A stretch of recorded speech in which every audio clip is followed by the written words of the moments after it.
Assalomu alaykum, hurmatli fuqarolar. Mana bugun 10-oktyabr sanasida fuqarolar bilan uchrashuvimiz bor ekan. Nima murojaatlaringiz bo'lsa, bemalol nima qilishingiz mumkin. Siz nima masalada? Men oilaviy tadbirkorlik uchun 10 million so'm kredit olish uchun kelganman. Oilaviy tadbirkorlik. Arzlar amalga kelgan. Bu hozir qonun tartibga ko'ra chiqib, ijobiy hal qilishga harakat qilamiz. Rahmat. Siz nima masalada? Shu meni mahallam bo'yicha 17 million kredit olish kerak. Mening mahallamga narsa. Shu meni mahallam. Hujjatlaringiz bor. Bergansiz. Bu qonun tartibga ko'ra chiqib, ijobiy hal qilishga harakat qilamiz. Sizlarcha? Shu kredit bo'yicha kelganmiz. İçtimai kredit bo'yicha. Ha, shunday. 10 million. Shunday.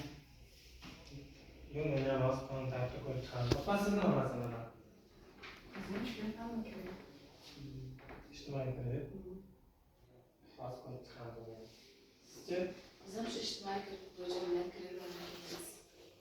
Tushunarli. Hozir qonunlarni ko'rib chiqamiz. Sizcha aka?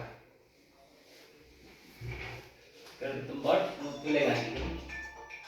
Vaqtida to'laymiz. Yana O'shuncha mikroqarz olish. mikroqarz. To'g'ri turasiz. Chakaraga qiynaladi.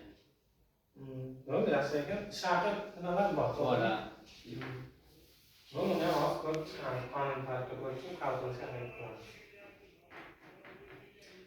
Sizlar bilan ko'rishganimizdan xursandmiz.